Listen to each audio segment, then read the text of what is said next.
Certainly, thank you for giving me the opportunity. I think I'd be remiss as the director of our traffic operation division if I just didn't make a few comments. No, we're eager to have your comments. I appreciate everyone's effort on this commission. I appreciate everyone that came on and gave their comments, and just like to remark on what's already been said to some degree. We've heard comments on both ends of the spectrum today. And what I can tell you is traffic safety, which we as a police agency take as the utmost importance, especially in light of the fact of the deadly years that we've had the last couple of years.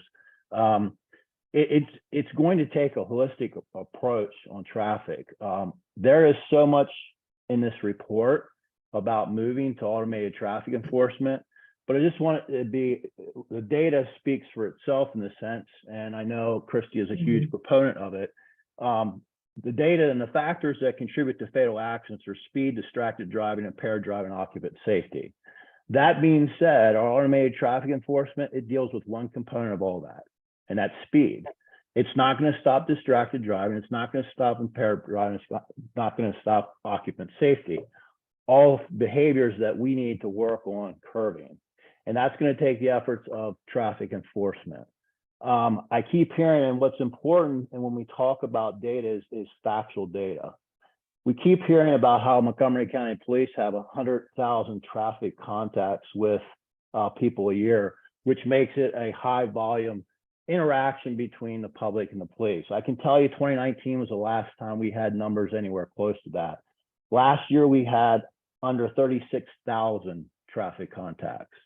So that's a significant decrease. And I think we would be remiss if we didn't say there's not a correlation with a lower level of enforcement with traffic by the police and the fatal collisions that we're seeing. So I think it's important that we all have a stake in this. We all have a portion of this to own, and we need to collaborate together and come up with options that are going to be the most beneficial for the residents of Montgomery County. Impaired driving is a huge problem. It's going to continue to be a problem. And with the change in the marijuana laws, we are going to have a major problem with impaired driving next year. Mark my word. So there's a whole lot that goes into this. I'll just give you an example about the issue we have with impaired driving. In an 8-week period of time, from November 9th to the end of the year, our holiday task force arrested 291 people for driving under the influence. Now, that was 40 officers that took place in that enforcement effort over the course of 8 weeks. That wasn't 40 officers a night. That was 40 officers total. So it just shows you that the importance of officers being out there, making these traffic stops to make the streets of Montgomery County safer. And we can't do that without the police enforcement efforts and that police contact. So that's basically what I wanted to say. I appreciate everyone's time and effort, but just know that this is a priority of Chief Jones as well as myself as the director of the Montgomery County Traffic Operation Division to try to minimize the number of deaths on our road. And it's going to take a number of different enforcement efforts, not just automated traffic enforcement. Captain Dillman, before I recognize commissioners for some additional comments, I'd just like to say that as I reflect on what we've heard over the last hour and a half, is a public that values traffic enforcement. And I hope that you and the other officers present and the men and women you work with appreciate that that's the consensus of what we're hearing tonight. That certainly there are and well-deserved statistical reasons for concern about how discretionary enforcement takes place. But as far as traffic enforcement goes, the public wants it and it values it. It values the men and women who do it. And when I hear that in the course of enforcement, 5 cruisers were struck, you know, we recognize how dangerous this work is, and we appreciate the men and women who do it. I'd like to recognize then again, Commissioner Gassner, Commissioner Daphnis, and Commissioner Ekstrand, did you have additional No. comments? No. Commissioner Gassner? Yeah, just one quick comment and one quick question. I don't think anybody who support, and if our report suggests that we don't want traffic enforcement, then we've written it badly. I've written it badly. But that's not true. I think the point is that we want, I think we wanted to make sure that the police department is focusing on the most important traffic enforcement, that is preventing injury and death. And the evidence we found that that was mixed. We're very happy to see the Central Motors Unit. We're very happy to see data-driven policing. We found holes in different places that seem to indicate that resources could be reallocated effectively.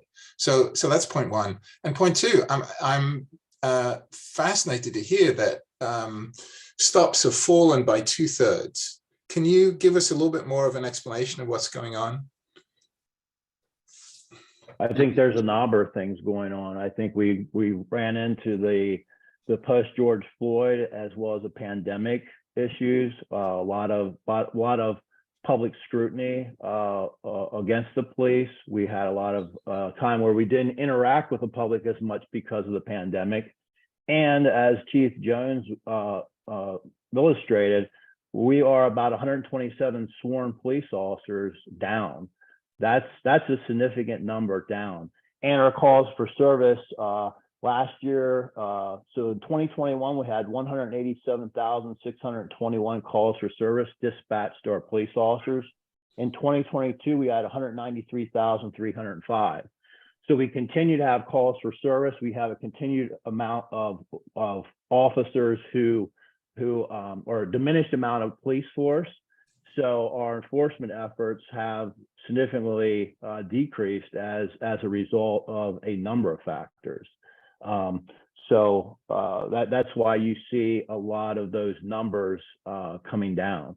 When crime is rising or calls for service are rising, depleted workforce, and you have to understand too, part of the central traffic and losing some position in the police department, we went from having motor officers in each of our 6 districts that I think we had 48 officers devoted to traffic enforcement.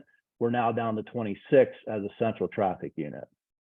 So we have more people or less people devoted to specifically doing centralized traffic enforcement. Thank you, Captain. Commissioner Daphnis?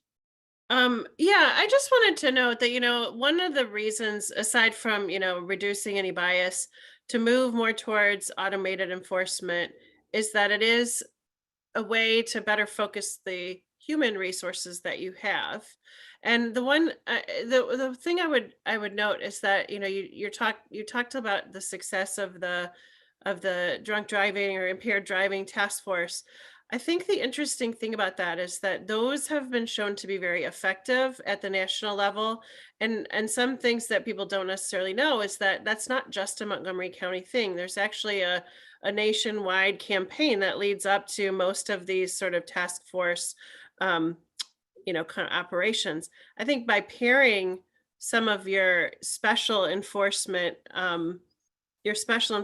details or task force type scenarios with some of that education in that holistic way and increasing automated enforcement, you can both use the human resources that you have in a better way and actually start to change behavior, because they have shown that those, DUI checkpoints or, task force type models, when paired with education, is super effective.